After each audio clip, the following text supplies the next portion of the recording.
की रैंक 9000 थी जी एडवांस में, वो नेक्स्ट ईयर जब ड्रॉप लेके देता है तो उसकी रैंक आती है 90,000 के करीब, 90,000 rank in JEE 24।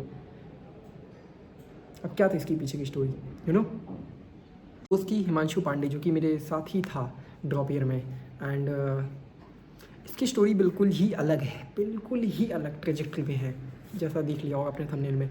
So 11th-12th में पढ़ता है, एंड जे डमी स्कूल था, एंड आकाश में था ऑफलाइन, ठीक।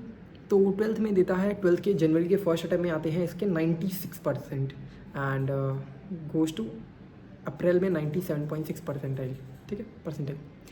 एंड अब 97.6 परसेंटाइल आ गए हैं, तो हुआ क्या था उस टाइम पे, मोशन में 23 की बात कर रहा हूँ, मोशन में वो लोग स्कॉलरशिप दे रहे थे कि आप जे एडवांस के लिए कोटा आके पढ़ सकते हैं। तो भाई ने कोटा गया पढ़ने, 1.5 महीने कोटा में पढ़ा, अप्रैल और जे एडवांस के टाइम के बीच में, ठीक है, दैट वाज अराउंड 4th जून 23 की बात कर रहा हूँ मैं। उसमें इसने 1.5 महीना पढ़ा, एंड एडवांस में इसकी rank I 9000। That's the best, अच्छी रैंक है यार पप्पी, अच्छी रैंक है, बहुत अच्छी है, ठीक है। एंड अब इतनी रैंक आ गई हो तो कोई इंसान क्या करेगा, कॉलेज लेगा ऑब्वियसली, और IIT लेगा, but he was from general category, and इसने ये चीज़ सोची कि अगर मैं 1.5 महीना कोटा में पढ़ के 9000 रैंक ला सकता हूँ, तो अगर 1 साल पढ़ूँ तो ये 9000 रैंक की जगह ये 1000 रैंक भी हो सकती है मेरी। तो दैट्स नॉट कॉल्ड ग्रीड, मतलब एक कॉन्फिडेंस था बंदे के अंदर कि वो 9000 रैंक लाया 1.5 महीने में, तो वो 1000 रैंक 1 साल पढ़ के ले आएगा। दैट वाज द थिंग, वो कॉन्फिडेंस है, वो ग्रीड नहीं है, दैट्स नॉट कॉल्ड ग्रीड, वो कॉन्फिडेंस था उसके अंदर, एंड क्योंकि पढ़ता था। अब हुआ क्या, 12th उसके बाद उसने कोटा में वहीं एडमिशन ले लिया, एंड मोशन में ही पढ़ा 6-7 महीने उसने पढ़ा, एंड जनवरी में एग्ज़ाम देने के लिए लखनऊ वापस आता है, ठीक है, लखनऊ वापस आता है। अब 24 में जनवरी में हुआ क्या था जानते हो, 27th की शिफ्ट 1 थी उसकी, I think shift, no that was shift two में उसके मार्क्स अराउंड 160 के करीब थे, एंड परसेंटाइल आती है 160 नहीं, 150 to 160 के बीच में, एंड परसेंटाइल आती है around 93 point something, 93 point something, I don't know exact क्या था, बट 93 पॉइंट समथिंग था। तो अब लास्ट टाइम कितनी परसेंटाइल है, 97.6। तो ये जो डिक्रीज़ हो गया है इतना ज़्यादा, वो हर बंदे को लगेगा, क्योंकि मैंने ये चीज़ बताई ना कि अगर मेंस का फर्स्ट अगर जनवरी बेकार होता है तो अप्रैल गया, एडवांस गया, ऐसा वाला हो जाता है मोस्ट ऑफ द सिचुएशन में, बहुत दिक्कत करता है, एंड दिक्कत वाली बात थी इसमें। सो अब हुआ क्या था, मैं जिस लाइब्रेरी में था, मैं जिस लाइब्रेरी में मैं पढ़ रहा था, उसमें ये अप्रैल के बाद आ गया, सॉरी जनवरी के बाद आ गया, एंड मैं इसको देखता था मस्त पढ़ रहा है, तो धीरे धीरे बात, पहले मैं इसको जानता नहीं था, इसने स्टोरी मेरे को बाद में बताई है। तो जब बात होना शुरू हुई, मतलब साथ में पढ़ रहे थे, तो ये कभी एडवांस का टेस्ट सीरीज सॉल्व कर रहा था, एडवांस का टेस्ट सीरीज सॉल्व कर रहा था मैथन को का, एंड कर रहा था। तो उस टाइम पे भी इसके नंबर 360 में से 80-90 नंबर आ रहे थे, 360 में से। तो इंसान जी एडवांस पे भी कैसे फोकस करे, एंड पता ही होगा कि एप्लीकेंट्स जो थे बहुत ज़्यादा, 15 लाख हो गए थे अप्रैल में, एंड अराउंड 14.8 लाख। तो क्या होगा, अप्रैल में देने जाता है पेपर, प्रॉब्लम ये यहाँ भी है क्योंकि कट ऑफ पार करानी है, क्योंकि लास्ट टाइम 91 जनरल कैटेगरी की 91% कट ऑफ है एडवांस के लिए। इसके पापा बहुत अच्छी फैमिली से बिलोंग करता है, and in each and every aspect, financial, emotional, सब कुछ। सो इसके फादर इसको कहते हैं कि तू बस मेंस का परसेंटाइल क्रॉस कर ले, एंड मेंस का परसेंटाइल क्रॉस करके तू एडवांस के लिए बस कट ऑफ निकाल दे। तो अप्रैल में देता है paper, and he got around 93.8, उतनी ही गई थी, क्योंकि अब अप्रैल में कंपटीशन इंक्रीज़ कर जाता है, जिसकी वजह से सेम नंबर पे भी परसेंटाइल डाउन आती है, बट इसने इंक्रीज़ किया, बट परसेंटाइल डाउन थी 93.8 आई थिंक अराउंड इसी की थी, जिसकी वजह से इसका जनरल कैटेगरी में एडवांस के लिए कट ऑफ तो पार हो चुका है। That's a very good sign, and I know that उस टाइम पे मैं गया, मैं जब मेरा रिजल्ट आया था तब भी मैंने सबसे पहले, मैं अपना सोचने में, मैं कॉल करके पूछा, भाई कॉन्ग्रेट्स, जब पता चला कि चलो कट ऑफ तो पार हुई, क्योंकि एडवांस और मीन्स में गेम में डिफरेंट था। तो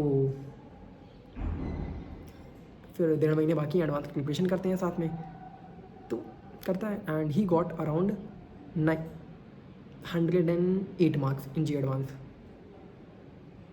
बट उससे IIT भी नहीं थी एंड कट ऑफ भी पार नहीं हुआ था। सो प्रॉब्लम कहाँ थी, गलती कहाँ हुई थी, प्रॉब्लम कहाँ थी और गलती कहाँ हुई थी, जितना मैं जानता हूँ। क्योंकि ड्रॉप ईयर इज़ क्योंकि बहुत सारी चीज़ें कहती हैं सोच के, जब स्टार्टिंग में ड्रॉप ईयर के स्टार्ट करते हैं ना, लगता है भाई इतना बड़ा उखाड़ देंगे ना, ये कर देंगे, इतना ये बुक सारी सॉल्व कर लेंगे। मैं खुद की बता रहा हूँ, सारी सिंगेज की सीरीज़ ला के भाई बिल्कुल फोड़ देना है इस बार, बिल्कुल। इतना ज़्यादा जोश होता है स्टार्टिंग में, उस जोश के चक्कर में बहुत ज़्यादा सब कुछ कर लें। तो उसने भी मतलब कोटा में, अब इसकी बताता हूँ मैं, अपने बाद में जाऊँगा, बाद में स्टोरी आई उसकी। सो निकला नहीं था, वो बात अलग है, वही इसी वजह से यहाँ है। एंड तो हुआ क्या था, जिसने मेरे को बताया कि इसके साथ गलत क्या हुआ था। फर्स्ट थिंग कि कोटा में गया था, एंड बेसिकली अगर कोई स्टार्टिंग में जब कोटा में जाता है, 11th-12th में कोटा में नहीं पढ़ा है, तो बेसिकली जब घर से दूर गया था वो, तो बहुत ज़्यादा मतलब नए लोग, सब कुछ नया एटमॉस्फेयर, एंड तो इन्जॉयमेंट में थोड़ा चला गया था। ठीक है, क्या ही है इतना, एंड इन्जॉयमेंट में थोड़ा बहुत चला गया था, जिसकी वजह से फर्स्ट अटैम्प्ट डामाडोल हो गया था। बेसिकली अब देखो, मैथ्स में अच्छे खासे नंबर थे, मैथ्स में भी ठीक था, फिजिक्स में भी, क्योंकि जानते हो, क्योंकि जिसके लिए एडवांस अच्छा खासा निकला गया था, वो बेसिकली वो लास्ट टाइम पे अगर केमिस्ट्री है तो रटने वाला पार्ट, इनऑर्गेनिक का वो सारी चीज़, एंड फिजिक्स में भी कुछ चीज़ें, क्योंकि 23 में भी रटने वाला पार्ट था, 24 में इतना नहीं था, तो देता है पेपर। बेसिकली हो क्या रहा था कि इन्जॉयमेंट वाला थोड़ा प्रॉब्लम, फर्स्ट थिंग वो थी। सेकेंड थिंग थी कि watching lectures at the end time, lectures आखिरी टाइम पे देख रहा था, वो भी 7-8 घंटे के वन शॉट्स। क्यों, अब तुम कहोगे उसने क्या पढ़ा नहीं था, तो उसके इतने नंबर कैसे आ गए थे, 9000 रैंक कैसे आ गई थी, that is the thing you might be thinking, but even I don't know what was the reason behind it, क्यों देख रहा था वो। एंड एडवांस के टाइम पे भी यही होगा था कि लेक्चर देखते देखते क्वेश्चन सॉल्व हो रहे हैं। हमने भी किया है, डोंट गेट ऑफेंडेड, हमने भी किया, वही किया जिसकी वजह से बिगड़ा है। तो क्वेश्चन देख रहे हैं, लेक्चर पे चल रहा है, टीचर चला रहा है, क्वेश्चन टीचर को देखते देखते सॉल्व कर रहे हैं। APW का आया था साहब, यही सब क्वेश्चन आ रहा है, टीचर वो क्वेश्चन करा रहा है, देख रहे हैं, कर रहे हैं। टीचर्स की गलती नहीं है, वो तो सही कर रहे हैं, बट किस तरीके से इंटरप्रेट करके उस सारी चीज़ों को लेना है, अपने एंड से गलती हो जाती है। टीचर करा रहा है, देख रहा है बैठ के, वो करा रहा है, हाँ कराओ, अपना सॉल्व कर रहा है बैठ के, तो वो चीज़ नहीं करनी है, that's the wrong thing. And यही हुआ था। सो जब ड्रॉप ले रहे हो तो स्टार्टिंग में बहुत ज़्यादा मोटिवेशन हाई होता है, इतना ज़्यादा मोटिवेशन हाई है कि मोटिवेशन इतना ज़्यादा हाई होता है कि 9000 जिस बंदे, मोटिवेशन इतना ज़्यादा हाई था, जिस बंदे की रैंक 9000 थी JEE एडवांस में, वो नेक्स्ट ईयर जब ड्रॉप लेके देता है तो उसकी रैंक आती है 90,000 के करीब, 90,000 रैंक इन JEE Mains 24। अब क्या था इसके पीछे की स्टोरी, यू नो। तो बेसिकली लेक्चर्स एंड थोड़ा ड्रॉप ईयर में बहुत ज़्यादा मतलब एग्जैक्ट बहुत ज़्यादा चीज़ें करने के चक्कर में, एंड बहुत ज़्यादा मतलब वो कहता नहीं है कि ड्रॉप ईयर पहली बात अगर अच्छी परसेंटाइल या रैंक होती है तो बहुत ज़्यादा कॉन्फिडेंस आ जाता है बंदे के अंदर कि मेरे को तो आता ही है। तो वो जब टीचर करा रहा, क्योंकि मतलब होता क्या है कि जब आप कर गए होते हैं ना चीज़ें, आप ऐसा कि दैट्स नॉट कि नॉलेज का ही गेम है, स्पीड होती है, एक्यूरेसी, स्पीड हो गया, एक्यूरेसी हो गई, बहुत सारी चीज़ें मैटर करती हैं एग्जामिनेशन के अंदर। एंड ड्रॉप ईयर में कहूँ या ना कहूँ, बट एक फैक्टर हमेशा दिमाग के पीछे रहेगा कि वो ड्रॉप ईयर है। 12th वालों के अंदर ये चीज़ नहीं रहती है, 12th वालों के अंदर रहता भाई कोई नहीं, अगले साल दे देंगे पेपर, अगले साल निकल जाएगा। बट ड्रॉप ईयर में there will be always a one hand pressure, पीछे आपके रहेगा, वो रहता ही रहता है, चाहे even though you tried your best कि आप उस चीज़ को हटा सको, बट ड्रॉप ईयर में एक प्रेशर रहेगा ही रहेगा। देयर नो पॉइंट क्यों नहीं रहेगा, वो प्रेशर होगा ही होगा, ठीक है, वो प्रेशर होगा। So keeping all that, so drop year लेते time should be a very decision, बहुत अच्छा डिसीजन, सोच समझ के, थोड़ा कैलकुलेटिव सोच के you can be go for the partial drop, हो सकता है, but you shouldn't be taking that कि तुरंत ले लिया, सोच समझ के, बहुत ज़्यादा कॉन्फिडेंस में भी आके सारी चीज़ें डिसीजन नहीं लेने होते हैं।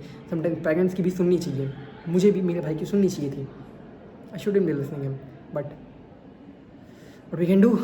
सो if you are watching this video, drop लेने से पहले भाई सोच लेना, एंड जब ड्रॉप अगर ले भी लिए हो तो ध्यान रखना जो प्रेशर है वो बैक ऑफ द माइंड में जो चल रहा है वो चीज़ एग्जामिनेशन में हावी मत होने देना अपने ऊपर, दैट्स ऑल।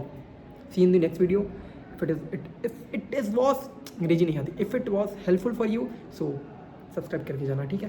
बाय, एंड मिलते हैं किसी न्यू स्टोरी में.